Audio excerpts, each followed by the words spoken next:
इयत्ता 5वी विषय आहे परिसर भाग 1. या विषयातील धडा आपला पाहणार आहोत आपण आज 21वा धडा. त्या धड्याचं नाव आहे आपले भावनिक जग. पहा, इथं काही चित्र दिसत आहेत. या चित्रांमध्ये मुलं वेगवेगळी कृतीमध्ये म्हणजे वेगवेगळी कृती करत असताना ते चित्र आहे. पहिल्या चित्रात वेगळं, दुसऱ्या वेगळं, तिसऱ्या असं 5-6 चित्र आहेत. त्या चित्रांमध्ये वेगवेगळी कृती दिसत आहे. तर आता इथं खालील बाबतीतील तुमची निरीक्षणे नोंदवा. निरीक्षणे म्हणजेच ऑब्झर्वेशन. आपलं काय, आपलं मत काय आहे ते काय करायचं आपल्याला नोंदवायचं आहे. तर सकाळी उठल्यापासून ते रात्री झोपेपर्यंतचे तुमचे वागणे, म्हणजे सकाळी दिवसभर ते संध्याकाळ होईपर्यंत आपण काय काय करतो ते आपल्याला काय करायचंय, नोंदवायचं म्हणजे लिहायचं आहे. वर्तमानपत्रातील नैसर्गिक आपत्तीचे चित्र, म्हणजे न्यूजपेपर जे असतात त्या न्यूजपेपर मध्ये कोणकोणत्या ठिकाणी नैसर्गिक आपत्तीचे चित्र दिसतात ते आपल्याला काय करायचे, चित्र कट करून ते सुद्धा चिटवायचे. वर्तमानपत्रातील क्रिकेटच्या सामन्यांविषयी बातम्या. बघा, न्यूजपेपर मध्ये रोज क्रिकेटच्या सामन्या म्हणजे खेळांविषयी काय असते, माहिती असते, ते सुद्धा आपल्याला काय करायचंय, लिहायचं आहे.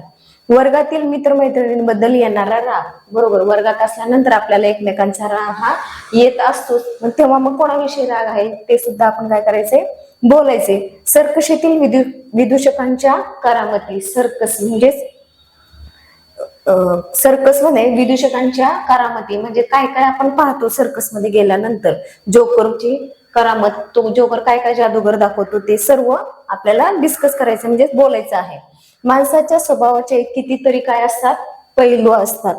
माणूस कधी रागावतो तर कधी कोणाला उदारपणे क्षमा करतो. म्हणजे माणसाचं काय आहे, कितीतरी पैलू, म्हणजे एकच स्वभाव असतो का माणसाचा, शांत म्हणजे शांत नाही, तर भरपूर प्रमाणात स्वभावामध्ये काय असतं, बदल असतं. मग कोण रागीट असतो, कोण हसणारा असतो, कोण बोलणारा असतो, कोण क्षमा सुद्धा करणारा असतो, तर कोण मस्करी करणारा असतो.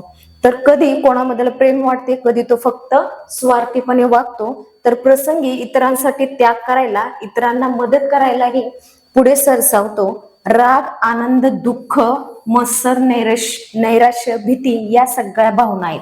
बघा, भावना कशाला म्हणतात आणि कोणकोणत्या असतात, तर राग ही एक भावना आहे, आनंद भावना आहे, दुःख ही सुद्धा एक भावना आहे, मत्सर, नैराश्य, भीती या सगळ्या काय आहेत, भावना आहेत.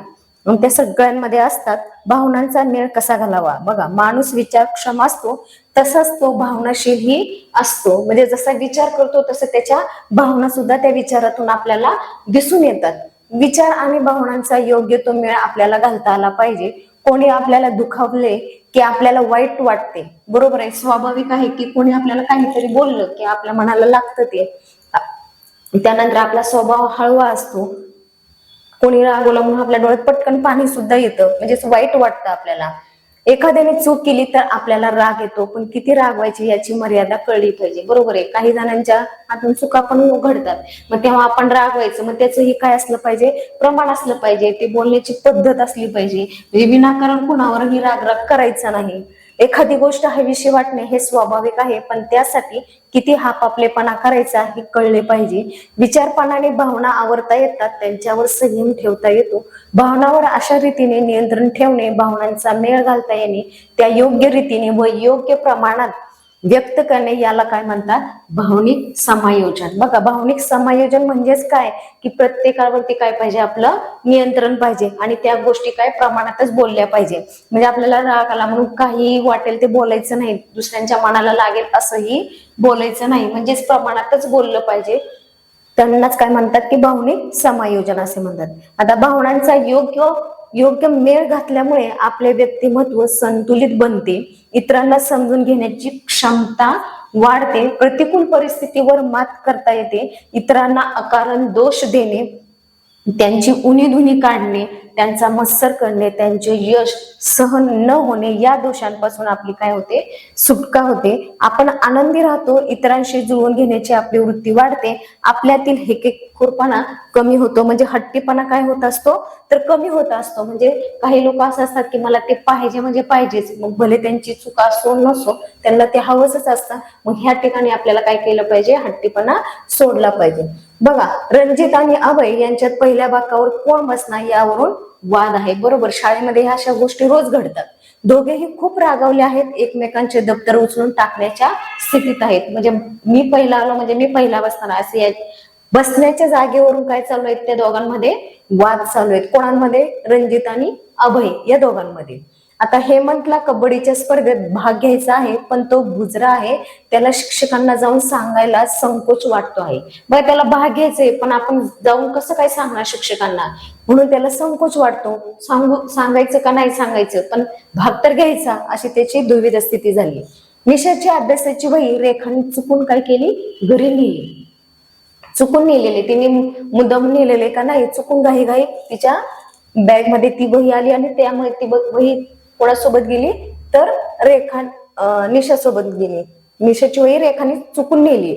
आनंद व दुःख याप्रमाणेच राग ही सुद्धा आपली एक काय आहे, भावना आहे. बघा, आनंद, दुःख, राग ह्या काय आहेत, भावना आहेत. आपल्यापैकी प्रत्येकाला कधी ना कधी आणि कशाचा तरी राग येत असतोच. एखादी गोष्ट आपल्या मनाविरुद्ध घडली किंवा आपला अपमान झाला की राग येतो. तसेच एखाद्यावर अन्याय झालेला पाहूनही आपल्याला काय येत असतो, राग येत असतो. तर राग वारंवार येत असेल किंवा अनावर होत असेल तर त्यांचे मानसिक व शारीरिक दुष्परिणाम होतात. म्हणजेच रागावरती पण काय पाहिजे, आपलं कंट्रोल पाहिजे. आपण रागीट व हट्टी होतो, समंजसपणा व सहकार्याची वृत्ती कमी होते. बघा, रागीट माणसाकडे सहकार्याची भावना नसते, कारण तो कधी दुसऱ्यांना मदत नाही करत. रागाच्या भरात आपण इतरांचे मन दुखावतो, आपल्याला डोकेदुखी, मग आपण दुसऱ्यांचं मन दुखवल्यावर आपल्याला सुद्धा स्वतःला सुद्धा त्रास होतो. काय काय होतं, म्हणून डोकेदुखी होते, निद्रानाश म्हणजे रात्रीची झोप येत नाही, निरुत्साह म्हणजे कुठल्याही गोष्टीमध्ये आपला काय असतो, उत्साह दिसून येत नाही. अशा काही परिणामांना काय करावं लागतं, आपल्याला सामोरे जावे लागते. भावनांवर नियंत्रण ठेवण्यासाठी पुढील प्रसंगातील जे चांगले आहे त्यावर काय करायची, बरोबर अशी खूण करा, आणि जे करू नये असे तुम्हाला वाटते त्यावर क्रॉस म्हणजे चुकीचे चिन्ह दाखवायचे. तर रमेशने सुरेशला त्याच्याबद्दल अमितने काहीतरी वाईट बोलल्याचे सांगितले, परंतु सुरेशने त्याची खात्री करून घेऊनच प्रतिक्रिया देण्याचे ठरवले. बरोबर आहे, त्यांनी जरी दुसऱ्यांबद्दल वाईट जरी सांगितलं, पण त्यांनी काय केली, खात्री करून घेतली ना की खरंच त्यांनी माझ्याविषयी असं सांगितलं आहे का. छाया आणि मीना अभ्यासात सारखीच प्रगती करणारे आहेत. शिक्षकांनी छायांच्या निबंधाचे खूप कौतुक केले. मीनाला त्याचा खूप राग आला. छायाशी बोलायचे नाही असे तिने ठरवले. बघा, छाया आणि मीना ह्या अभ्यासामध्ये दोघेही हुशार आहेत, परंतु त्यापैकी शिक्षकांनी काय केलं, छायाचाच निबंध जो आहे तो वाचला. सगळ्यांसमोर छायाचं काय केलं, त्या निबंधाचं कौतुक केलं. म्हणून मीनाला काय झाला, छायाविषयी राग आला आणि तिने काय केलं की बोलायचंच नाही असं ठरवलं. तर दिनेशने मनोजच्या दप्तरातील पेन व पेन्सिल काढून लपून ठेवली. नंतर दिनेशने मनोजची माफी मागितली आणि पुन्हा तसं न करण्याचे सुद्धा आश्वासन दिलं. म्हणजे पेन्सिल काढली पण लपून ठेवली पण, आणि परत ज्याची आहे त्याला दिली सुद्धा. सुनीताला आई बरोबर बाजारात जायचे होते, परंतु काही कारणांमुळे सुनीताच्या आईला लवकर बाजारात जावे लागले. ती आईवर रागवली, परंतु तिने प्रथम आईला लवकर जाण्याचे कारण विचारले, ते तिला पटले. मग तिचा राग काय झाला, निवळला. म्हणजे राग आलाच नाही तिला. आपल्यातील उणिवांची जाणीव, बघा आपल्यात काय काय उणिवा असतात त्याची जाणीव सुद्धा आपल्याला झाली पाहिजे. आपले अक्षर सुंदर आहे, आपल्याला गणित छान समजते, विज्ञानाच्या अभ्यासात आपण जास्त रमतो, कविता खूप आवडते असे आपण आणि आपल्या मित्रमैत्रिणी म्हणतात.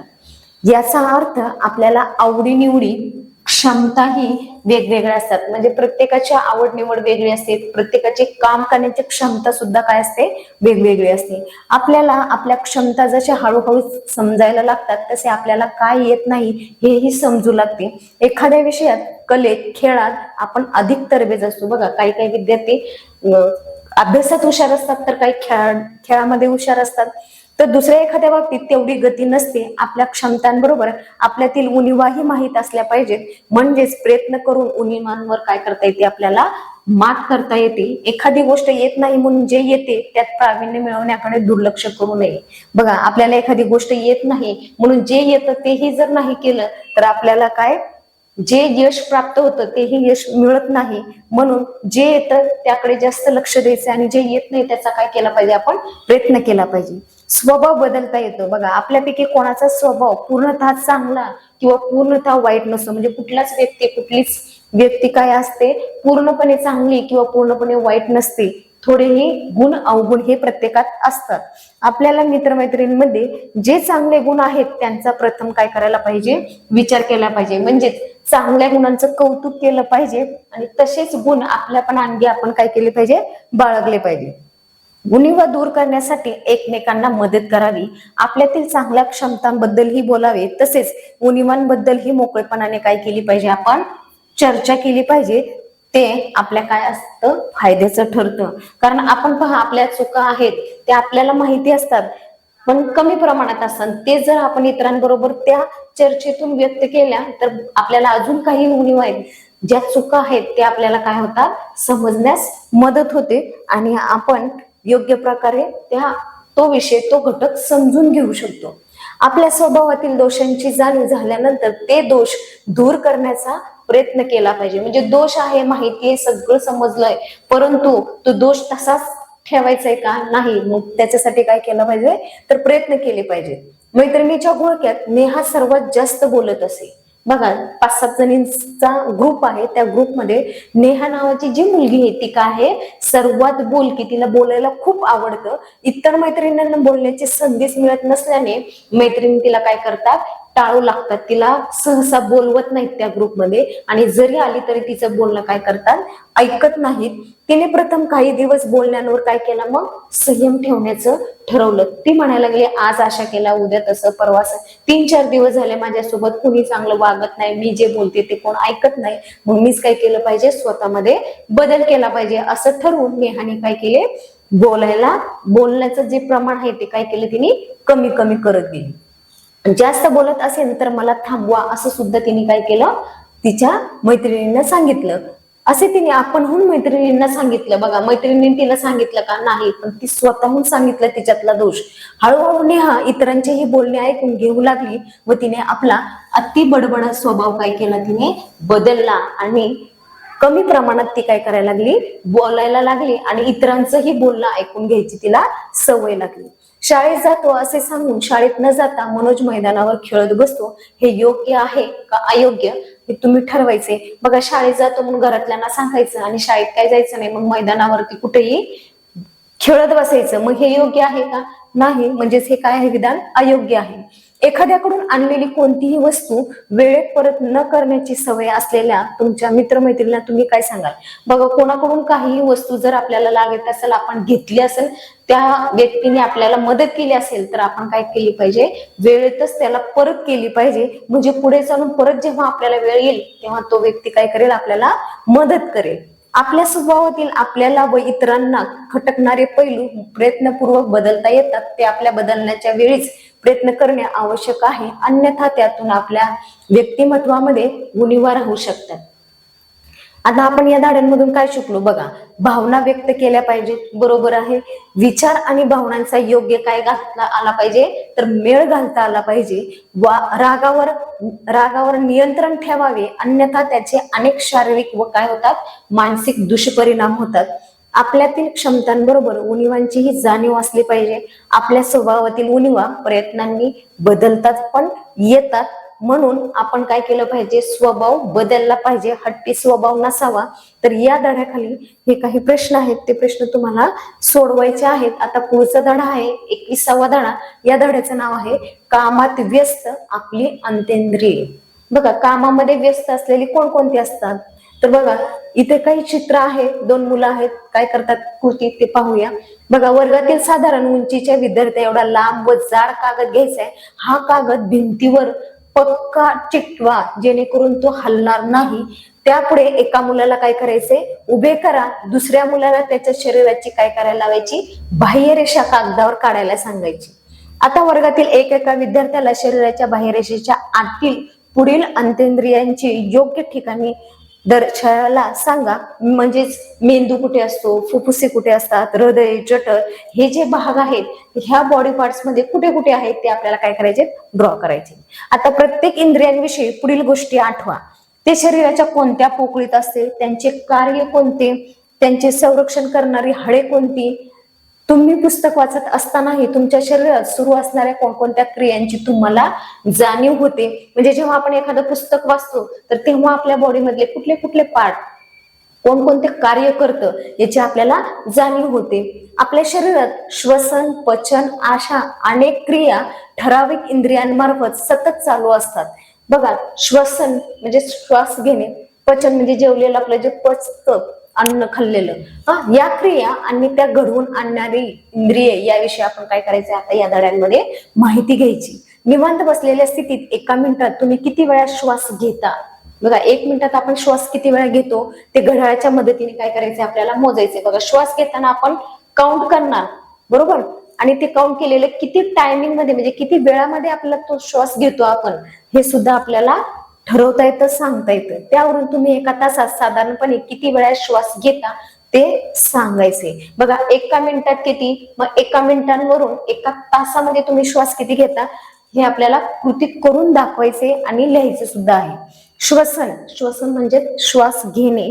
जगण्यासाठी आपल्याला काय लागते? हवा लागते, पाणी लागते आणि अन्न म्हणजेच मानवाच्या या काय आहेत 3 मूलभूत गरजा आहेत. आणि ह्या गरजा असल्याशिवाय माणूस जगत नाही. म्हणजे हवा ही तितकीच महत्वाची, पाणी तितकंच महत्वाचे आणि अन्न देखील तितकंच महत्वाचे. हवेतील ऑक्सिजनचा पुरवठा शरीराला सतत होत राहणे गरजेचे असते, कारण श्वास आपल्याला घेता आला पाहिजे. त्यासाठी आपला श्वासोच्छ्वास सतत चालू असतो. आपल्या शरीरात श्वासोच्छ्वासाचे काम करणारी इंद्रिय आहेत. पुढील पानावर त्यांची नावे, त्यांच्याविषयी थोडी माहिती दिली आहे, ती समजून घेऊया. म्हणजे कोणकोणती इंद्रिय आहेत, ते काय काम करतात ते आपल्याला काय करायचे, समजून घ्यायचे. तर बघा, इथं दिसते श्वसन संस्था. बघा, पूर्ण बॉडीचा पार्ट दाखवलेला आहे. त्या पार्ट मध्ये श्वसन म्हणजे नाकाद्वारे आपण काय घेतो, श्वास घेतो, बरोबर. त्यानंतर ही जी पाईप सारखी दिसते लाईन, ती काय आहे, श्वसन नलिका म्हणजेच फूड पाईप आहे, बरोबर. त्यानंतर हे 2 काय आहेत, फुफ्फुसे आहेत आणि हे काय आहे, श्वास पटल आहे. आता श्वसन संस्था आपण पाहिलेली कोणत्या भागाला काय म्हणतात? आता वरील आकृतीत श्वसन इंद्रिय दाखवले आहे. श्वास घेतला की नाकावाटे घेतलेली हवा श्वसन नलिकेत जाते.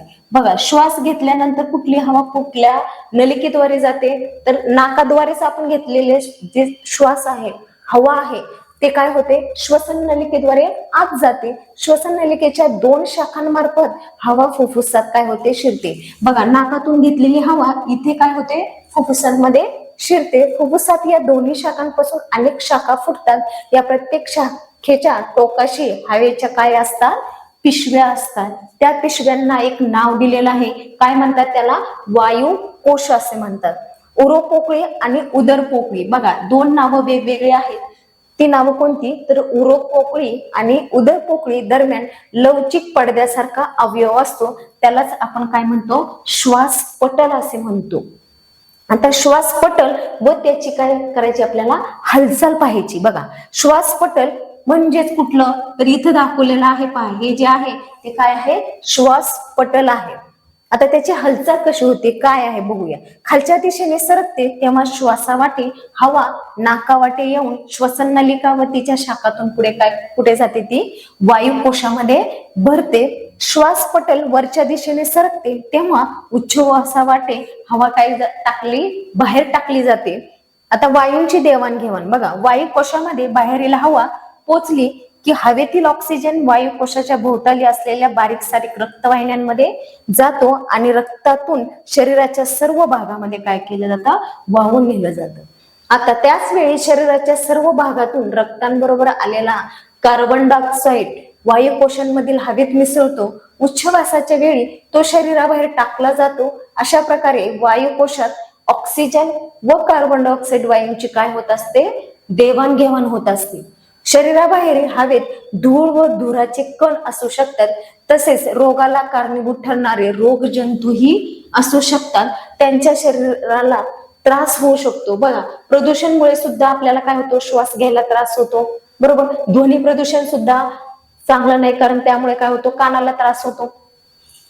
म्हणजे शरीराला ह्या काय होतात, या गोष्टी सगळ्यांपासून या या या गोष्टींपासून शरीराला काय होतो, त्रास होतो. तर श्वसन इंद्रियाच्या आतील त्वचेला बारीक केसांसारखे एक काय असते, लव असते. श्वसन इंद्रियाचे आतल्या स्तरावर चिकट बुळबुळीत श्लेष असते. हवेतील कण त्यावर चिटकून बसतात. परिणामी हवेतील हानिकारक कण फुफ्फुसांपर्यंत पोहोचू शकत नाहीत. आता 100 मीटर धावून आल्यानंतर तुम्ही एका मिनिटात किती वेळा श्वास घेता ते मोजायचे. बघा, पहिल्यांदा आपण 1 मिनिटात पाहिलं, नंतर 1 तासात पाहिलं. आता इथं काय सांगितलेलं आहे की 100 मीटर तुम्ही काय करायचंय की धावून यायचे, म्हणजेच पळायचे. ते पळल्यानंतर तुम्ही श्वास किती वेळा घेता हे पण मोजायचे. तुम्ही झोपलेले असताना एका मिनिटात किती वेळा श्वास घेता याची इतरांच्या मदतीने काय करायची माहिती. आता झोपल्यानंतर आपल्याला जाणवतं का आपण श्वास किती वेळा घेतलाय, मग इतरांना सांगायचंय की तू मला काय कर, मदत कर की मी श्वास किती वेळा घेतो. या दोन्ही वेळी केलेल्या कृतींमध्ये श्वासाचा संकेत काय दिसेल, आपल्याला फरक दिसेल. का? कारण आपण जागे असताना श्वास घेतो त्याची संख्या जास्त दिसणार आहे, झोपल्यानंतर जास्त दिसते का कमी दिसते हा आपल्याला काय करायचंय, फरक पाहिजे. आता श्लेष या पदार्थाला रोजच्या भाषेत काय म्हणतात बघा. धूम्रपानाचे परिणाम, तर सतत धूम्रपान केल्यामुळे धुरातील विषारी पदार्थ फुफ्फुसामध्ये साठू लागतात. त्यामुळे फुफ्फुसात भरणाऱ्या हवेचे पुरेसे शुद्धीकरण होत नाही. का होत नाही? कारण धूम्रपान केल्यामुळे विषारी जे वायू असतात, पदार्थ असतात, ते पूर्ण कुठे जाऊन साठतात, फुफ्फुसांमध्ये साठतात. परिणामी हवेतील अशुद्धी फुफ्फुसात पोहोचू लागतात. त्यामुळे फुफ्फुसांची कार्यक्षमता कमी कमी होत जाते. बघा, कार्यक्षमतेवरती पण त्याचा काय परिणाम दिसून येतो. परिणामी फुफ्फुसांचे विविध आजार होण्याची शक्यता सुद्धा वाढते. सिगारेट किंवा विडीतील तंबाखूच्या धुरातील कणांचा चिकट थर वायुकोशाच्या आतील बाजूला जमू लागतो. त्यामुळे शरीराला ऑक्सिजनचा पुरवठा कमी होऊ लागतो. शिवाय तंबाखूतील काही विषारी पदार्थही वायुकोशामध्ये काय असतात, शिरतात. अशा दुष्परिणामांमुळे धूम्रपान करणाऱ्यांना श्वसनेंद्रियांसंबंधीचे काय होतात, रोग जाणवतात, दिसतात आणि होतात देखील. तसेच फुफ्फुसांचा कर्करोग असे दुर्धर रोग ही होऊ शकतात. म्हणजेच बघा, धूम्रपान किती घातक आहे. त्यामुळे फुफ्फुसांवरती काय होतो, कर्करोग होऊ शकतो. अप्रत्यक्ष धूम्रपान, बघा आपल्या आसपास धूम्रपान करणारे लोक सतत असल्यास स्वतः धूम्रपान न करताही आपल्याला त्याचे दुष्परिणाम भोगावे लागतात. बघा, म्हणजे जो व्यक्ती धूम्रपान करतो, गुटखा, सिगारेट, तंबाखू खातो, त्याला तर हे रोग होतातच. पण जर त्याच्याच बाजूला जर आपण उभारलेला असो तर त्या सिगारेटच्या धुरांमुळे आपल्याला सुद्धा काय होतात, दुष्परिणाम भोगावे लागतात. म्हणूनच सार्वजनिक ठिकाणी धूम्रपान करण्यावर कायद्याने काय केलेलं आहे, निर्बंध आणला आहे. आता पाचक रस म्हणजे काय, तर बघा, पचन क्रियेत खाल्लेल्या अन्नाचे पचन होण्यास मदत करणारा द्रव पदार्थ, त्यालाच आपण काय म्हणतो, पाचक रस. आता ग्रंथी, विशिष्ट द्रव स्रवणारे इंद्रिय, त्यालाच आपण म्हणतो ग्रंथी. आता पचन, अन्ननलिका, पंचेंद्रिय व त्यांच्या कार्याविषयी थोडी आपल्याला काय करायची इथं माहिती पाहिजे. बघा, अन्ननलिका ही जी आहे, फूड पाईप म्हणजेच अन्ननलिका, आपण खातो त्या अन्नाचे शरीरात पचन होते, म्हणजेच अन्नापासून रक्तात मिसळू शकणारे पदार्थ तयार होतात. हे काम आपल्या शरीरातील एका अतिशय लवचिक व लांबच लांब नळीच्या विविध भागांमध्ये पार पडते. या नळीला अन्ननलिका म्हणतात. म्हणजे कोणत्या नळीला, तर पहा, ह्या नळीला म्हणतात अन्ननलिका. या नळीचे वरचे टोक म्हणजे आपले काय असतं, तोंड, बघा इथे दाखवलेले, हे वरचं टोक आणि हे खालचं. तोंडापासून गुरुद्वारापर्यंत एकच नळी जात असली तरी या नळीचा आकार सर्व भागात एकसारखा नसतो. बघा, जरी तोंडातून खाली पोटांमध्ये ही अन्ननलिका जरी असली तरी त्या नळीचा आकार पहा पूर्ण असा असतो का, नाही, कुठेतरी निमुळता, मध्येच जाड असा काय असतो, तो नळीचा भाग असतो. म्हणजे प्रत्येक ठिकाणी एकसारखी लेवल नसते त्या नळीमध्ये.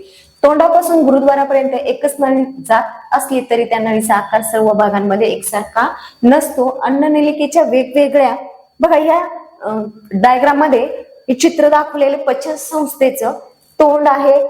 या दिशेला जी दाखवलेलं आहे ते लाळ ग्रंथी आहे, ही आहे ग्रासिका, हे आहे यकृत, त्यानंतर जठर, स्वादुपिंड, ग्रंथी, हे आहेत आपले लहान आतडे, हे मोठे आतडे, हे आहे मलाशय आणि हे आहे गुरुद्वा. पुढे बघूया, भागांची रचना व कार्य काय असते, वेगवेगळे असते. अन्ननलिकेतील या विविध भागांना पंचेंद्रिय म्हणतात. अन्ननलिकेच्या बाहेर असणाऱ्या काही ग्रंथी पचन क्रियेला मदत करतात.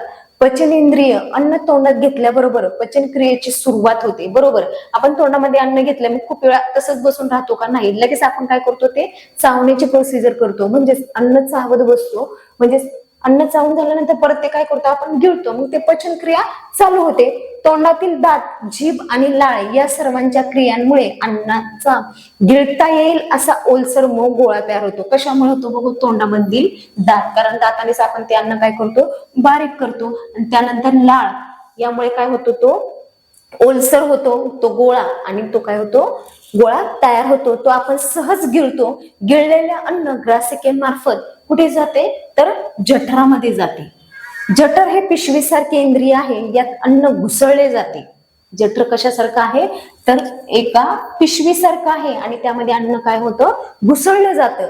जठरातील पाचक रसांमुळे काही पचनक्रिया घडतात आणि अन्नातील काही रोग जंतू काय होत असतात नष्ट होतात.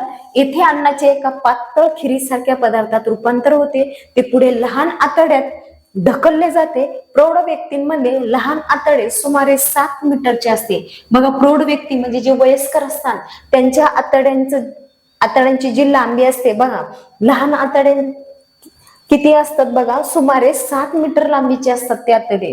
आणि आतड्यातील पाचक रसांमुळे अन्न पचनातील अनेक क्रिया येथे होतात. येथे काही ग्रंथींच्या स्रावांची पचनास काय होते मदत होते. पचनातून शरीराला उपयुक्त असे पदार्थ तयार होतात, रक्तात शोषले जातात. उरलेले पदार्थ कुठे जातात मोठ्या आतड्यामध्ये जातात. प्रौढ व्यक्तींमध्ये मोठे आतडे सुमारे 1.5 मीटर लांबीचे असते. किती मीटर लांबीचे असतात, त्याची लांबी किती असते तर 1.5 मीटर.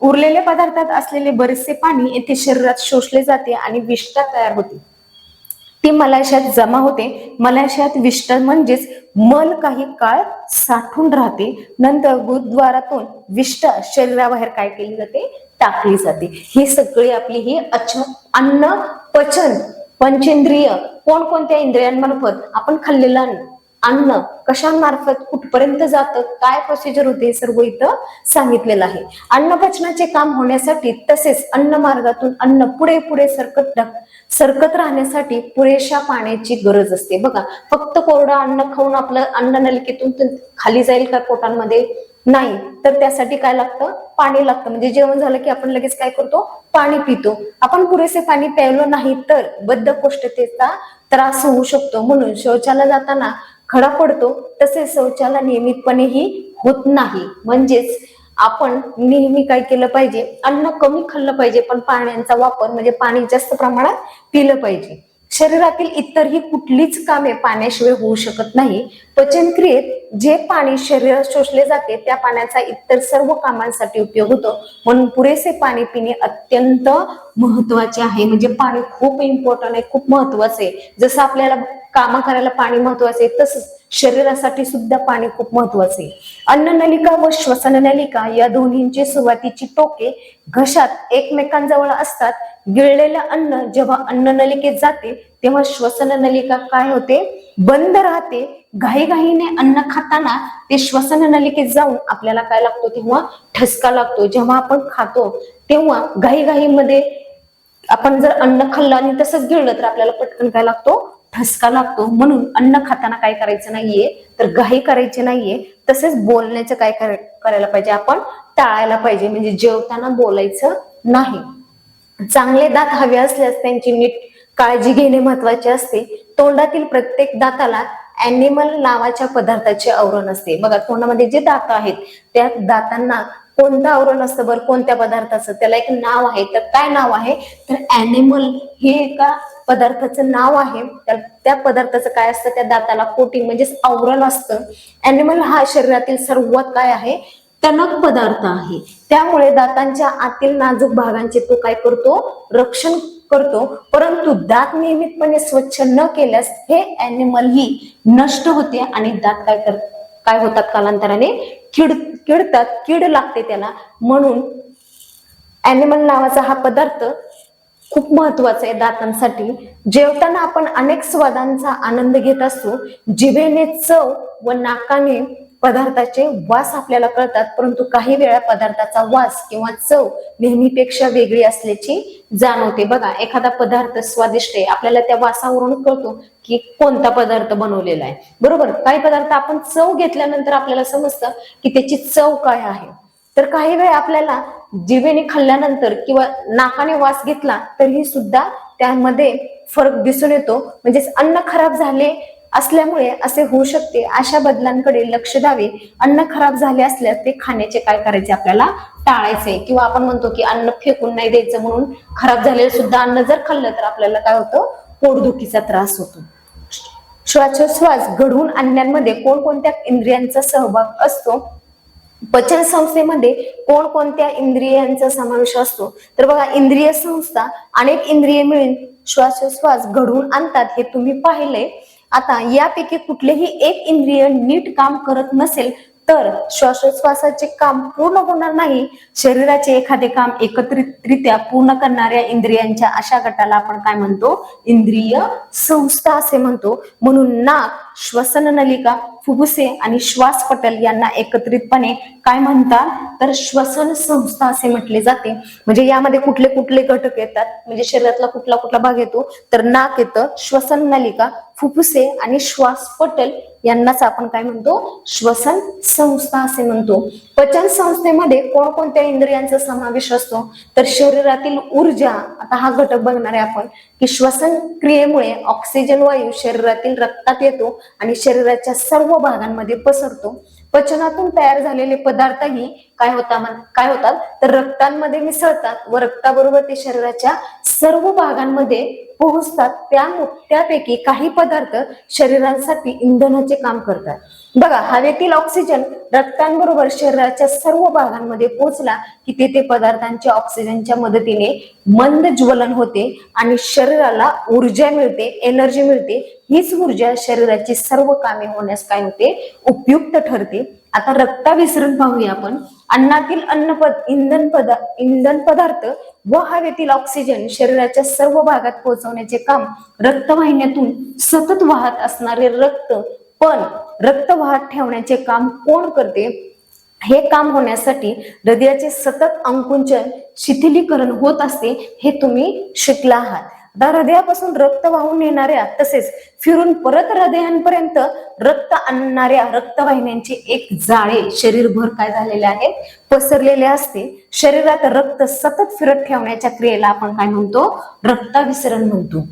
आता आपल्या शरीरात रक्तातून ऑक्सिजन व्यतिरिक्त असंख्य पदार्थ एका भागातून दुसऱ्या भागात पोहोचवले जातात. तेही रक्ताभिसरणामुळे शक्य होते. हृदय आणि रक्तवाहिन्यांच्या जाळ्याला मिळून काय म्हणतात, तर रक्ताभिसरण संस्था म्हणतात. आपण जिवंत असेपर्यंत रक्ताभिसरणाचे काम दिवस रात्र सतत चालू असते. इथं दाखवलंय रक्ताभिसरण संस्था. बघा, आपल्याला भूक लागली आहे, आता आपण जेवले पाहिजे हे आपल्याला कसे कळते? जेव्हा पोटामध्ये कसे, आपण म्हणतो ना, एक म्हण आहे की पोटांमध्ये कावळे वरडायला लागले, म्हणजे आपण म्हणतो की खूप भूक लागलेली आहे, बरोबर.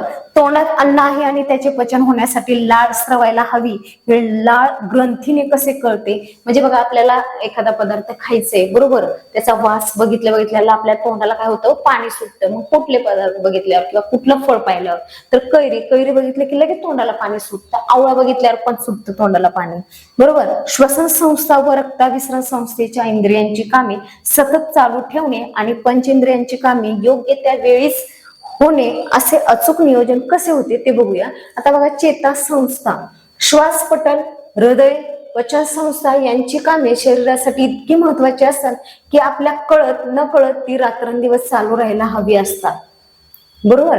काही कामे आपण आपल्या इच्छेप्रमाणे हवी तेव्हा करतो. उदाहरणार्थ बोलणे, धावणे, अभ्यास करणे, खेळणे. आता ह्या ज्या क्रिया आहेत ते ठराविक काळापर्यंत, म्हणजे ठराविक वेळेतच आपण करतो. बघा, बोलणे म्हणजे सारखं कंटिन्यू बोलतच राहतो का? नाही. तर बोलल्यानंतर थोड्या वेळ आपण थांबतो. धावणे म्हणजे सतत धावतच राहतो का? नाही. त्याला एक लिमिट असते की 500 मीटर 100 मीटर धावणे स्पर्धा असते, तेवढ्याच मीटर पर्यंत तो काय करत असतो, धावत असतो. अभ्यास करणे, अभ्यासाची पण वेळ असते.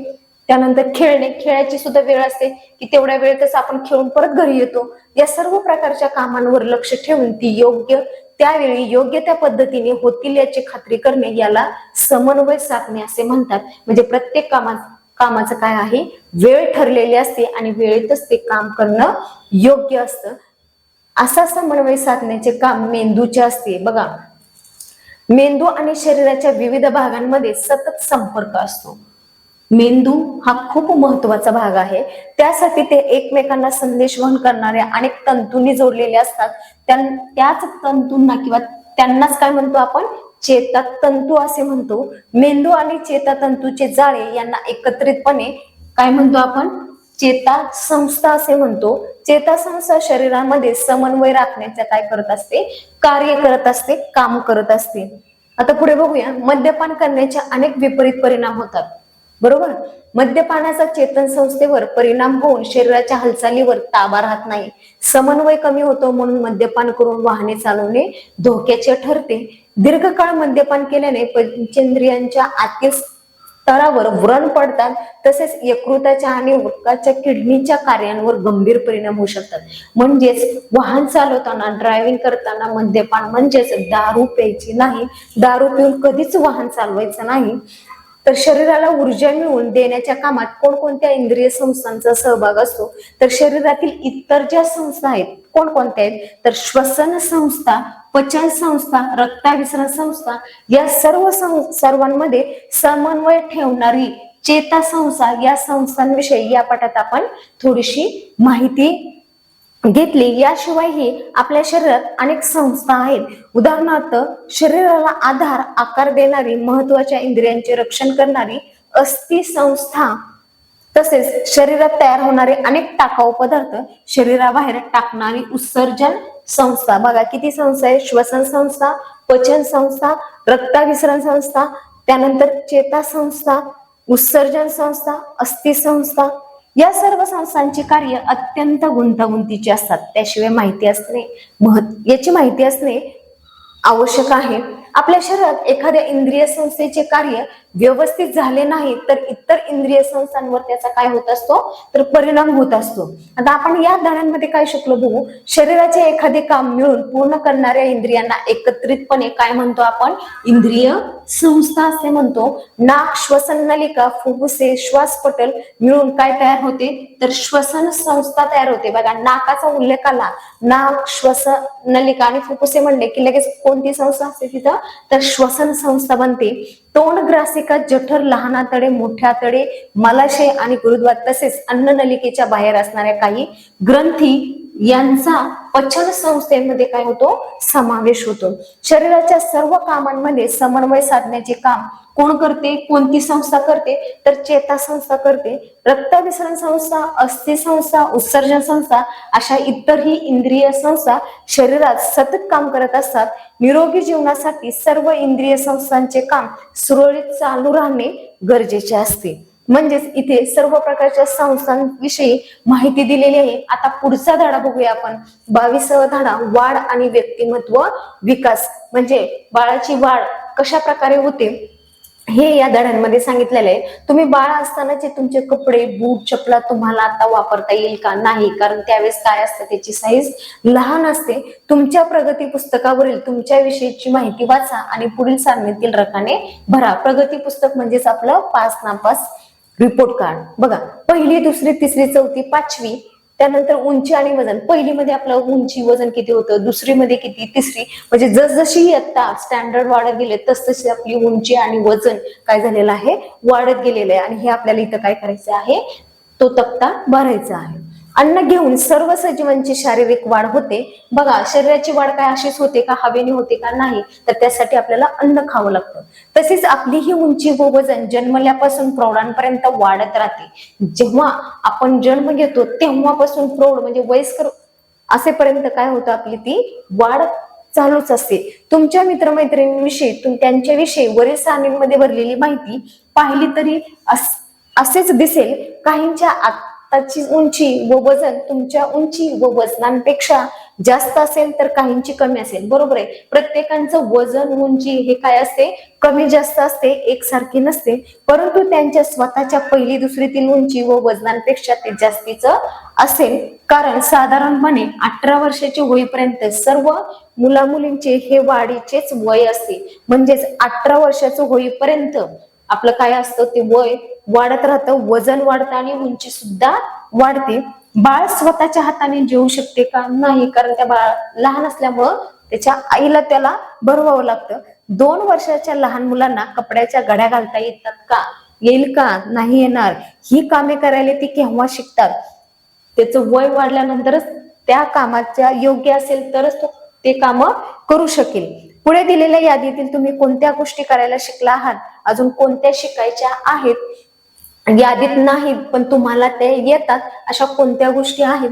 तर दोरीवरच्या उड्या मारणे, निबंध लिहिणे, केस विंचरणे, चहा करणे, गाणे, कविता पाठ करणे, पोहणे, गोष्ट सांगणे, सायकल चालवणे, भाषण देणे, पैसे मोजणे, घर आवरणे, पत्र लिहिणे, मैदानी खेळ खेळणे, झाडावर चढणे इत्यादी. म्हणजे हे जे सगळे पॉइंट सांगितलेले ते सगळं आपण काय करत असतो रोजच्या व्यवहारामध्ये. रोज आपण कोण ना कोण हे करतच असतं, झाडावर चढणे, उतरणे, खेळणे, कविता, गाणे, बरोबर. त्यानंतर चहा तर आपण रोज पितो, केस तर रोजच विचारतो आपण, बरोबर.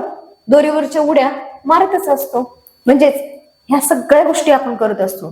कौशल्य आणि कार्यक्षमता. बाळ लहान असते तेव्हा ते स्वतःची कुठलीच कामे करू शकत नाही. मी आता सांगितलं का, कारण ते बाळ खूपच लहान असतं, त्याचं वय लहान असतं, उंची लहान असते. काही हवे असेल तर रडणे आणि हातपाय हलवणे एवढेच त्याला जमते. का, कारण तेव्हा तो खूपच लहान असतो, त्याला बोलता येत नाही, चालता येत नाही. पण काही दिवसांनी शरीराच्या वेगवेगळ्या भागांच्या हालचालींवर त्याचे थोडे नियंत्रण येऊ लागते आणि विविध हालचालींमध्ये थोडा समन्वय येऊ लागतो. उदाहरणार्थ, पाहिजे त्या दिशेने मान वळवून बाळ वस्तूकडे बघू लागते. एखादी व्यक्ती ओळखीची वाटली तर तिच्याकडे पाहून ते काय करतं, हसतं. हातात वस्तू धरायला शिकते, हातात धरलेली वस्तू तोंडाकडे न्यायला शिकते.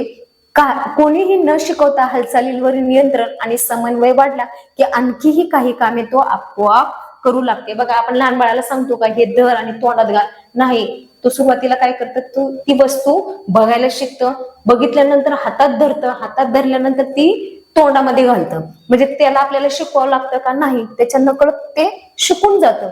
उदाहरणार्थ, वस्तू उचलून देणे, चमचा हातात धरून ताटावर आपटून आवाज काढणे, स्वतःच्या हालचालींवरती नियंत्रण येऊन एखादी नवीन कृती करायला येऊ लागणे याला कौशल्य शिकणे असे म्हणतात. बघा, त्याला काही शिकवलं जातं का, नाही. तो आपोआप काही ना काही हातात वस्तू दिसली की तो काय करत असतो, आपटत असतो, त्यातून काय होतो, आवाज निघतो. म्हणजे ते काय झालं, एक कौशल्य झालं.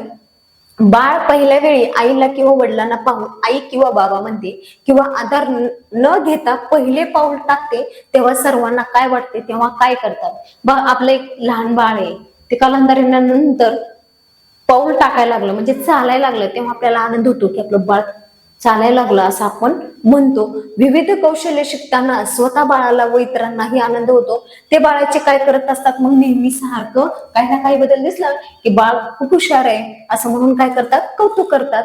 बाळ त्याच त्या हालचाली पुन्हा पुन्हा करते, असे केल्याने त्या कामाचा बाळाला भरपूर सराव होतो आणि त्याची ताकदही वाढते. हळूहळू बाळ नवीन शिकलेली कामे न चुकता व अधिक सहजतेने करू लागते. म्हणजेच बाळाची कार्यक्षमता यावेळी काय होते, वाढते, कारण ते काम सतत वारंवार ती क्रिया करतं, म्हणून कार्यक्षमता वाढते. दिवसेंदिवस आपण शिकत राहतो, त्यांच्या आधारे नवीन कौशल्य आत्मसात करणे सोपे होऊ लागते. उदाहरणार्थ, वस्तू धरायला येऊ लागले की बाळ चेंडू फेकायला शिकू शकते. बघा, एखादी वस्तू जर घेता आली तर त्याला परत ती वस्तू फेकता सुद्धा येते, त्यासाठी त्याला शिकवायला लागत नाही. चालायला येऊ लागले की ते धावणे, जिना चढणे, फेकलेला चेंडू पकडणे अशी अधिक कठीण कामे शिकता येतात. त्यात आपल्या रोजच्या जीवनातील आवश्यक अशी कामेही असतात. उदाहरणार्थ, स्वतःच्या हाताने जेवणे, तोंड धुणे, आंघोळ करणे, कपडे घालणे इत्यादी. म्हणजे ह्या गोष्टी स्वतःच्या स्वतः करता येतात जेव्हा तो स्वतःच्या स्वतः बॉल फेकणे, उचलणे, चढणे, चालणे हा स्वतः जेव्हा करायला लागेल तेव्हा त्याला ह्या गोष्टी सर्व स्वतः करता येतात. आता विकास, आपली वाढ होते तेव्हा आपली उंची आणि वजन काय होत असते, वाढत असतं. बघा, उंची वाढली म्हणून वजन कमी होतं का, नाही. उंची बरोबरच वजन सुद्धा वाढतं. वयाप्रमाणे आपली शारीरिक ताकद ही वाढते, त्याचबरोबर आपण अनेक कौशल्य शिकत राहतो. अशा प्रकारे प्रत्येक व्यक्तीची प्रगती होत असते. यालाच आपण काय म्हणतो, विकास होणे असे म्हणतो. काय म्हणतो याला, विकास होणे. आता निरीक्षण करा, एखादी गाय किंवा मांजर आपल्या पिल्लांसाठी काय काय करते. बघा, गाय किंवा मांजरीचं उदाहरण दिलेलं इथं. तसेच ते वासरू किंवा मांजरीचे पिल्लू जन्म झाल्यापासून आपणहून काय काय शिकते याचे निरीक्षण करण्याचा प्रयत्न करा. बघा, हे प्राणी स्वतःचे अन्न मिळवणे, ऊन पावसांपासून व शत्रूंपासून स्वतःचे संरक्षण करणे ही कौशल्य ते आईकडून हळूहळू शिकत असतात. ते जेव्हा लहान पिल्लू असतं तेव्हा त्याची आई जे जे काय करते ते काय करत असतं ते पाहतात आणि त्याप्रमाणे ते स्वतः सुद्धा करत असतात. त्यानंतर ती आईला सोडून स्वतंत्र जीवन जगू लागतात. जसजशी ती मोठी होतात, म्हणजे गाईचं वासरू मोठं होतं किंवा मांजरीचं पिल्लू जसं जसं मोठं होतं तसं ते त्यांच्या आईच्या सहवासात जास्त वेळ राहतं का? नाही, कारण ते स्वतः स्वतः मग फिरायला जाऊ लागतं. प्राण्यांसाठी आवश्यक काही कौशल्य अगदी मर्यादित असतात. त्या मानाने स्वतंत्रपणे जगण्यासाठी आपल्याला खूप काही शिकावं लागतं. म्हणजे तिथं बघा, खेळणारी मुले, बरोबर, इथं काही मुलं खेळतात, म्हणजे प्रत्येकाला सांगावं लागतं का तू असंच पळ, तू यालाच ढकल, तू तो चेंडूच फेक, नाही. प्रत्येक जण आपापल्या कौशल्याने काय करत असतात? खेळत असतात आणि खेळाचा आनंद घेत असतात. वाघाची हत्तीची पिल्ले किती वर्षाची झाल्यावर स्वतंत्रपणे जगू लागतात? तर तुलना करा, फुटबॉल खेळणे, लगोरी खेळणे, स्वयंपाक बनवणे, इस्त्री करणे, किरकोळ किराणा सामान आणणे, आजारी व्यक्तींची शुश्रूषा करणे म्हणजे आजारी व्यक्तींची विचारपूस करणे, सारांश लेखन करणे, अशी कामे तुम्ही करू शकता का? करू शकतो. आपण फुटबॉल खेळू शकतो, बरोबर, लगोरी खेळणे, स्वयंपाक बनवणे, म्हणजे सुरुवात तरी करू शकतो ना शिकायला. मतदान करणे, वाहन चालवणे, ही कामे करण्याची कायदेशीर परवानगी ठराविक वयातच असते. ती तुम्ही करू शकता का? नाही, कारण मतदानाला वयाची अट असते, वाहन चालवणे त्यालाही वयाची अट असते, लायसन आवश्यक असतं. म्हणजे हे कायदेशीर आहे की कायद्याने परवानगी दिली तरच आपण या दोन गोष्टी करू शकतो. आपण या पाठात आतापर्यंत अनेक कौशल्यांचा उल्लेख केला. त्यापैकी कोणती कौशल्ये तुम्हालाही नाही आली तरी चालेल, कोणती कौशल्य आवश्यक आहेत ती सांगायची आपल्याला. आता तुम्हाला कोणती कामे करायला आवडतात, पुढे कोणती करायला आवडतील, म्हणजे आवडतात कोणती आणि आवडणार पण कोणती पुढे चालून. कोणत्या गोष्टी तुम्ही कधी कधी फक्त मनोरंजनासाठी कराल, म्हणजेच करमणुकीसाठी कराल. कोणत्या गोष्टी तुम्हाला रोजच्या रोज व्यवसाय म्हणून करायला आवडतील. चालण्या धावण्यासारखी सुरुवातीची काही कौशल्य आपल्यात वयाप्रमाणे आपोआप येत असतात. बघा, त्याच्यासाठी आपल्याला कुठं ट्रेनिंगला जायची गरज आहे का? नाही. चालायला लागलं की धावायची पण, म्हणजे पळायची पण आपल्याला काय लागते? सवय लागते, कौशल्य निर्माण होतं. परंतु नंतरची अनेक कौशल्य आपल्याला कोणीतरी काय करत असतात? शिकवत असतात. आपल्या आई वडील, शिक्षक, इतर मोठी माणसं, कोण कोण असतात त्यामध्ये? आई वडील, शिक्षक, इतर मोठी माणसे, या सर्वांकडून आपण काय करतो? अनेक कौशल्य शिकत असतो. जितकी जास्त कौशल्य आपण आत्मसात करतो तितकेच आपल्या इतरांवर अवलंबून राहणे काय होत असतं? कमी होत राहतं. प्रत्येक काम आपण स्वतः करतो असे कधीच होत नाही. उदाहरणार्थ, प्रत्येक व्यक्ती स्वतःचे कपडे शिवत नाही किंवा स्वतः शेती करत नाही, परंतु स्वतःची कामे पूर्ण होतील याची जबाबदारी स्वतः घ्यायला शिकलं पाहिजे. बरोबर आहे? म्हणजेच स्वतःचं काम स्वतः तर केलंच पाहिजे, तसंच इतरांच्याही मदत केली पाहिजे. सायली 6वीत आहे, तिचा वर्ग सहलीला जाणार आहे. आई सर्वांसाठी लाडू करून देणार आहे, पण तिला सायलीची मदत हवी आहे. त्यासाठी सायली आईला कोणकोणती मदत करू शकेल? यादी घेतली ना? हो, पिशवीत ठेवली आहे. बघा, आता सायलीला जायचंय सहलीला, ती आहे 6वीच्या वर्गामध्ये, आणि सर्वांसाठी लाडू बनवायचे, तर आई काही एकटी सर्वांसाठी बनवू शकेल का? नाही. जर लवकर पाहिजे असेल तर काय करेल? सायली आईला मदत करेल आणि दोघींच्या मदतीने ते काम लवकर आणि पटकन होऊन जाईल. एवढे काम करण्यासाठी तिला कोणकोणती कौशल्य उपयोगी पडणार आहेत? बघा, इथे चित्रांमध्ये दाखवलेलं आहे की लाडू देखील तिच्या आईने केलेले आहेत. पहा, अनुवंशिकता. आपली उंची किती वाढते? बघा, वयाच्या 18 वर्षाच्या साधारणपणे आपली उंची काय होत असते? वाढत असते. म्हणजे 18च्या पूर्ण आपलं उंची वाढते का? नाही वाढत. हे तुम्ही शिकला आहात. तुमच्या ओळखीतले 18 वर्ष किंवा त्यापेक्षा जास्त वयाचे लोक आठवा, त्यापैकी आई वडिलांपेक्षा खूप उंच किंवा खूप कमी उंचीचे असलेले किती लोक आहेत ते पहा. बघा, आपले आई वडील आहेत, दुसऱ्यांचेही आई वडील असतात. मग काहींची उंच असतात, काहींची एकदम उंचीला लहान असतात. मग पाहायचं आपण, आपले दिसणे, आपली अंगकाठी, अशी अनेक शारीरिक लक्षणे साधारणपणे आपल्या आई वडिलांसारखी असतात. बघा, काही गोष्टी अशा असतात की आपले जर वडील उंच असेल तर आपल्या घरातलं कोणतरी उंच असतं, दादा वगैरे. आई जर लहान असेल तर ताई लहान असते. म्हणजे काही ना काही गुण आपल्या मुलांमध्ये पण ते दिसून येतं, साम्य दिसून येतं. आपली काही लक्षणे आपल्या आजी आजोबा, मामा, मावशी किंवा काका, आत्यांसारखे असतात.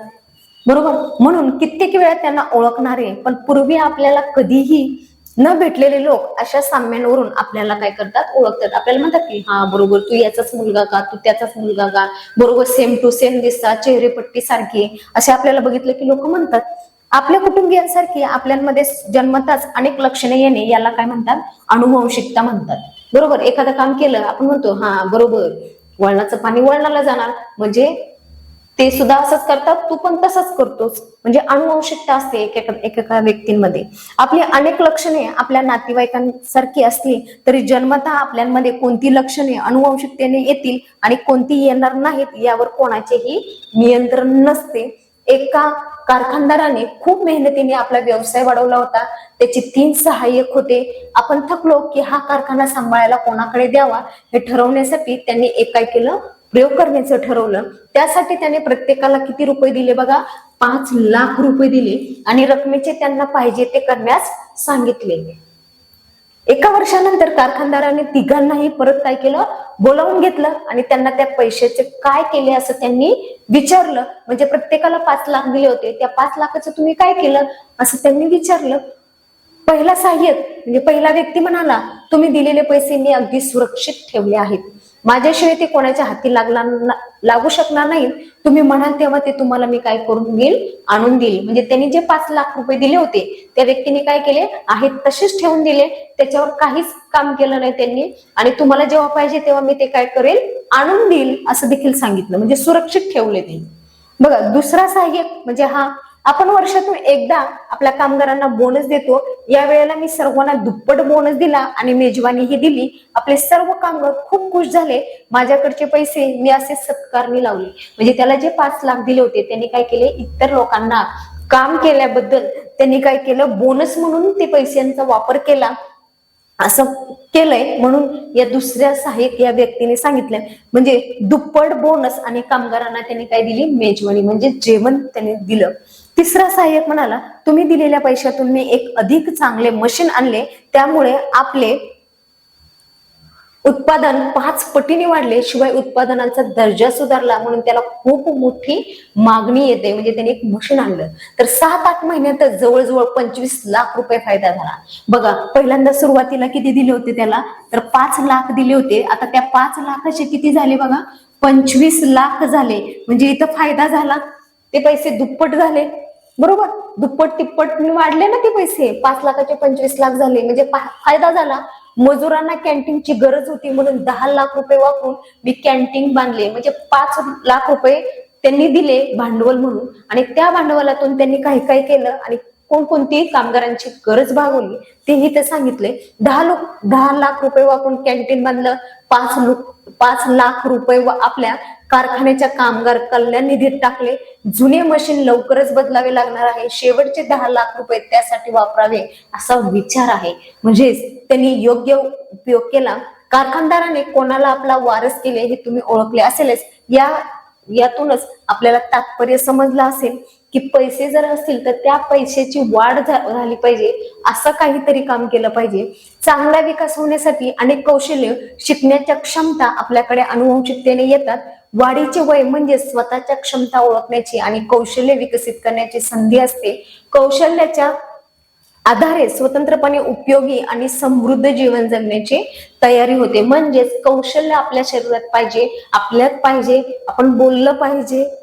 चांगला आहार, आता चांगला आहार का आवश्यक आहे, कशासाठी आवश्यक आहे, तर वाढीसाठी अन्नाची गरज असते हे तुम्हाला माहित आहे. परंतु काही परिस्थितीत वाढीच्या वयात कुपोषणामुळे विविध अन्न घटक पुरेशा प्रमाणात मिळत नाहीत, तेव्हा चांगला आहार मिळून जेवढी उंची झाली असती त्यापेक्षा ती कमी राहू लागते. वाढीचे वय गेल्यावर चांगला आहार मिळाला तरी त्याची वाढीसाठी उपयोग होत नाही. बघा, जेव्हा योग्य वयातच ते अन्न पोषक चांगला आहार असला तर त्याची काय होते, उंची सुद्धा वाढते आणि वजन सुद्धा वाढते. जर उंचीचं वय निघून गेलं आणि नंतर जर चांगला आहार घेतला तर उंची वाढेल का, तर नाही वाढणार. विकासाला पूरक अशा इतर गोष्टी, उत्तम विकास होण्यासाठी पौष्टिक अन्नांबरोबर पुरेशा व्यायामाची काय असते, आपल्याला गरज असते. चांगला अभ्यास करण्याची तसेच कुठलेही व्यसन लागू न देणे याचीही दक्षता घ्यायला हवी असते. छंद जोपासावेत, खेळ व इतर कौशल्यांमध्ये सहभाग घ्यावा अशी काळजी घेतल्याने प्रत्येकाचा चांगला काय होत राहतो, विकास होत राहतो. म्हणजे त्यासाठी छंद पाहिजे, आवड पाहिजे आपल्याला, खेळ, त्यानंतर कौशल्यांमध्ये सहभाग घेता आला पाहिजे आपल्याला आणि काळजी स्वतःची घेता आली पाहिजे. या सगळ्यांमुळे आपला काय होत असतो, विकास होत असतो. मुलगा असो व मुलगी, प्रत्येक व्यक्तीला स्वतःचा विकास करण्याची व स्वतःचे जीवन समृद्ध करण्याची समान संधी मिळण्याचा पूर्ण हक्क आहे. म्हणजे मी मुलगा आहे किंवा ती मुलगी आहे व तिला वेगळं मला वेगळं असा भेदभाव करायचा नाही, तर स्त्री पुरुष समानता पाहिजे. मी एक वेगळे व्यक्तिमत्व. बघा इथे मुलगा आहे, माईक आहे, काहीतरी बोलत आहे. तुमच्या वर्गात काही मुली अभ्यासात पुढे असतात, तर काही खेळात पुढे असतात. प्रत्येकांमध्ये वेगवेगळे गुण असतात, कौशल्य असतात. काही छान गातात तर काहींना नाटकात काम करणे छान जमते. प्रत्येक व्यक्ती इतर सर्वांपेक्षा वेगळी असते. आपले शारीरिक व मानसिक जडणघडण यांची इतरांशी तुलना होऊ शकत नाही. आपल्याला काय करायला आवडते व आपण कशाचा सराव करतो यातून आपले काय ठरत असते, तर व्यक्तिमत्व विकसित होत असते. वाढीच्या वयात चांगले काय वाईट काय याचा सारासार विचार करायलाही आपण शिकतो. आपले व्यक्तिमत्व तेव्हा चांगले म्हणता येते जेव्हा आपण चांगल्या विचाराप्रमाणेच ते काय करत असतो, आचरण करत असतो. बघा हे नेहमी लक्षात ठेवायचे की चांगली मूल्य केवळ परीक्षेत लिहिण्यासाठी नसतात, तर ते आचरणात आणण्यासाठी असतात. म्हणजे शाळेतच फक्त आपण डिसिप्लिन पाळायचं, शिस्त पाळायचं, घरी गेलं की बेशिस्त सारखं वागायचं, तर याला चांगलं वागणं असं म्हणतात का? नाही. तर शाळेत जसं वागता तसंच तुम्ही काय केलं पाहिजे, घरी सुद्धा वागलं पाहिजे. बरोबर. तर अशा प्रकारे हा धडा सुद्धा संपलाय. तर आपण या धड्यांमध्ये काय शिकलो बघूया. आपण काय शिकलो बघा, तर जन्मापासून प्रौढांपर्यंत आपली उंची वजन वाढते. बरोबर. बाळ लहान असते तेव्हा स्वतःची कुठलीच कामे तो करू शकत नाही. आपले आई वडील, शिक्षक व इतरांकडून आपण अनेक कौशल्य शिकतो. बरोबर आहे. फक्त एकटंच आपण शिकत राहतो का? नाही. लहान असेल तरच आपण शिकतो. नंतर जसजसं वजन वाढेल, उंची वाढेल, तसतसं आपण इतरही लोक आपल्या संपर्कात येतात आणि त्यांच्यापासून आपल्याला काय मिळतं, ज्ञान मिळतं, माहिती मिळते. एका कुटुंबातील लोकांमध्ये अनेक बाबतीत साम्य दिसून येतं, तरीही प्रत्येक व्यक्ती इतर सर्वांपेक्षा काय असते, वेगळी असते. जितकी जास्त कौशल्य आपण आत्मसात करतो तितके आपले इतरांवर अवलंबून राहणे काय होत असतं, कमी कमी होत असतं. म्हणून स्वतःमध्ये काय असायला पाहिजे, कौशल्य असली पाहिजे. कौशल्यांच्या आधारे स्वतंत्रपणे उपयोगी आणि समृद्ध जीवन जगण्याची आपली काय पाहिजे, तयारी होती. अशा प्रकारे हा धडा आपला इथं संपलेला आहे. थँक्यू.